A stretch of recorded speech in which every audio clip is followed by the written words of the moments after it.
अस्सलाम वालेकुम रहमतुल्लाहि ताला वबरकातुहू। दोस्तों, आज हम बात करने वाले हैं सूरे लहब के बारे में कि अल्लाह ताला अपने बंदों को किस तरह गुमराह होने से बचाता है। अल्लाह के रसूल सल्लल्लाहु ताला अलैहि वसल्लम के ऊपर जब जब भी मुसीबत आई है, कोई उनको परेशान किया है, तंग किया है, तब अल्लाह ताला किसी न किसी आयत को नाजिल फरमाया है। तो आइए, कब और कहाँ नाजिल हुआ और क्यों नाजिल हुआ, आइए इसके बारे में हम लोग थोड़ा बात करेंगे, ईमान को ताज़ा करेंगे। तो आइए अब इस वीडियो को शुरू करते हैं। मक्का की तारीख रात है और सिर्फ चंद चिरागों की मध्यम रोशनी।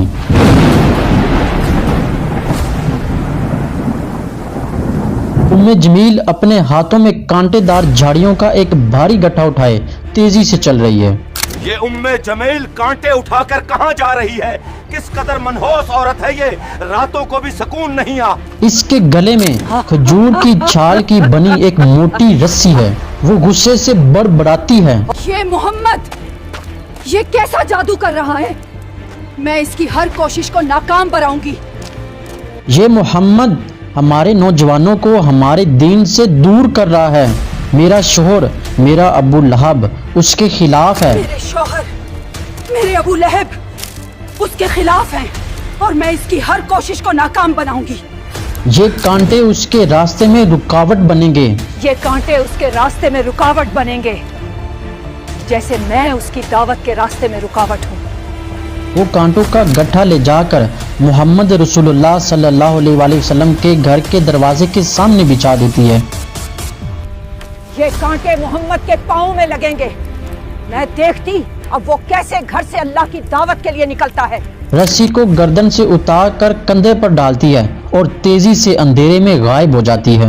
सुबह का वक्त है, लोग खुशी खुशी अपने कामों की तरफ निकल रहे हैं। मैं काम पर जा रहा हूँ।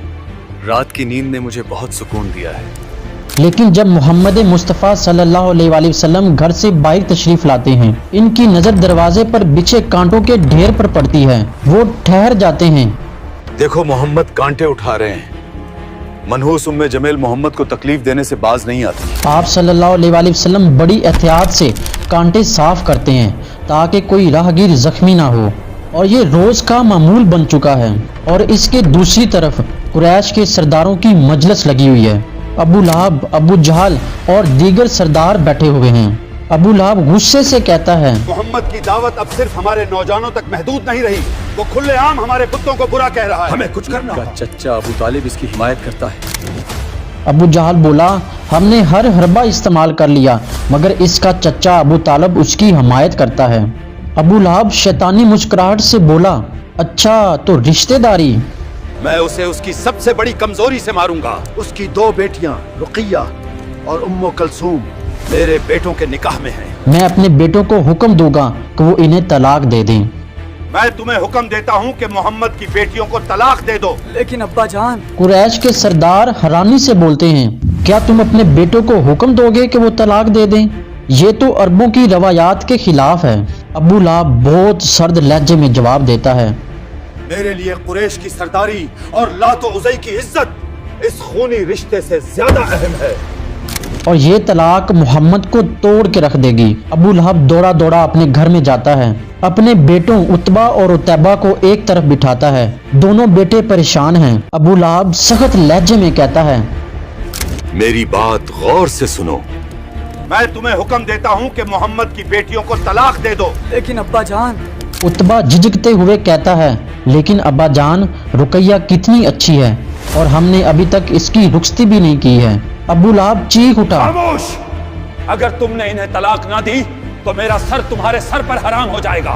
तुम अपने बाप की इज्जत को तरजीह दोगे या इस मोहम्मद की बेटियों को? उतैबा कहता है, हम आपका हुक्म मानते हैं अब्बा जान, हम तलाक देंगे। दोनों बेटे गमगीन चेहरों के साथ तलाक का ऐलान करते हैं और अबू लहब फातिहाना अंदाज में मुस्कुराता है। मैंने मोहम्मद की बेटियों को तलाक दिलवा दी।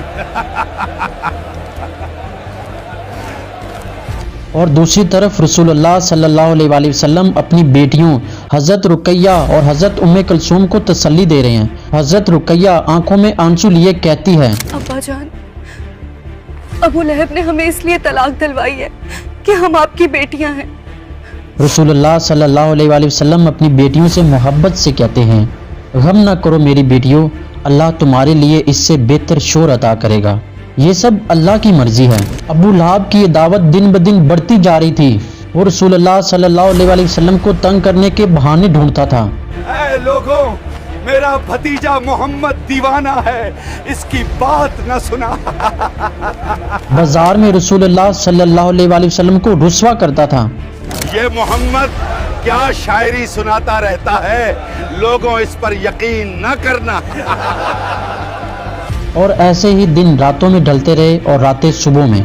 ایک صبح جب لوگ چین کی نیند سو رہے تھے، رسول اللہ صلی اللہ علیہ وسلم کوہ صفا کی چوٹی پر کھڑے تھے۔ ابا جان، وہ پہاڑ پر کون کھڑے ہیں؟ یہ تو محمد رسول اللہ ہیں۔ رسول اللہ صلی اللہ علیہ وسلم کوہ صفا کی چوٹی پر کھڑے ہیں۔ رسول اللہ صلی اللہ علیہ وسلم زور سے پکارتے ہیں، یا صباحا۔ کیا ہوا؟ کیا ہوا؟ یہ آواز تو محمد کی ہے۔ کیا ہوا؟ کیا ہوا؟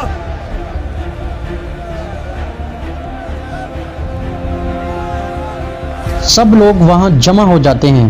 رسول اللہ صلی اللہ علیہ وسلم فرماتے ہیں، اگر میں آپ سے کہوں کہ اس پہاڑ کے پیچھے ایک لشکر ہے جو تم پر حملہ کرنے والا ہے تو تم کیا کہو گے؟ تو سب نے کہا، ہم مان لیں گے کیونکہ آپ سچے ہیں۔ آپ آمین ہیں، آپ سچے ہیں۔ پھر اس کے بعد رسول اللہ صلی اللہ علیہ وسلم نے ایک درد بھری اور بہت یقین والی آواز میں کہا، اے قریش کے لوگوں، میں تمہیں ایک سخت عذاب سے ڈراتا ہوں، میں تمہیں اللہ کے عذاب سے بچانے والا ہوں، تم سب صرف ایک اللہ کی عبادت کرو اور میرے رسول ہونے پر ایمان لاؤ۔ محمد پر ایمان لے آنے میں ہی ہماری بھلائی ہے۔ ہاں، کیونکہ محمد نے کبھی جھوٹ نہیں بولا۔ پھر ایک آدمی کھڑا ہوا، غصے اور نفرت سے بھرا ہوا، وہ زور سے چلایا، تبا لك سنائر اليوم اللي هذه لا جمعتنا، تو ہلاک ہو سارا دن، کیا تو نے ہمیں اس بات کے لیے جمع کیا ہے؟ ابو لہب ایک پتھر اٹھا کر رسول اللہ صلی اللہ علیہ وسلم کی طرف پھینکنے کا ارادہ کرتا ہے، لیکن قریب کھڑا ایک شخص اسے روک لیتا ہے۔ مجمع میں ہلچل مچ جاتی ہے اور سب لوگ بکھر جاتے ہیں۔ تبا لك سنائر اليوم اللي هذه جمعتنا۔ لیکن ابو لہب کی نفرت میں کبھی بھی کمی نہیں آتی ہے، وہ رسول اللہ صلی اللہ علیہ وسلم کو طرح طرح سے پریشان کرتا ہے اور رسول اللہ صلی اللہ علیہ وسلم کا پیچھا کرتا ہے کہ آپ صلی اللہ علیہ وسلم کہاں جا رہے ہیں، کس سے مل رہے ہیں اور کس طرح اسلام کی تبلیغ کر رہے ہیں۔ اب یہ محمد کس طرف جا رہا ہے جس کو اللہ کی دعوت دینے جا رہا ہے؟ لیکن رسول اللہ صلی اللہ علیہ وسلم ابو لہب کے اس تانے سے پریشان رہتے ہیں کہ تو ہلاک ہو۔ تو ہلاک ہو سارا دن، کیا تو نے ہمیں اس بات کے لیے جمع کیا ہے؟ رسول اللہ صلی اللہ علیہ وسلم کے غم کی وجہ سے اللہ تعالیٰ کا قہر ابو لہب پر زور سے برستا ہے۔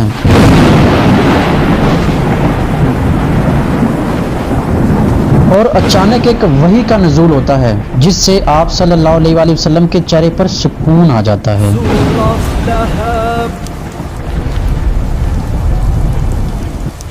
علی، مجھے وہ سورت تو سناؤ جو ابو لہب کے لیے قہر بن کر اتری اور اس کی اکڑ توڑ دی۔ بسم اللہ الرحمن الرحیم تبت یدا ابی لہب وتب ما اغنى عنه ماله وما كسب سيصلى نارا ذات لهب وامرأته حمالة الحطب في جيدها حبل من مسد۔ ابو لہب کے ہاتھ ٹوٹ گئے اور وہ خود ہلاک ہو گیا، نہ تو اس کا مال ہی اس کے کچھ کام آیا اور نہ وہ جو اس نے کمایا، وہ ضرور بھڑکتی ہوئی آگ میں داخل ہوگا۔ میں ابو لہب ناکام ہو گیا،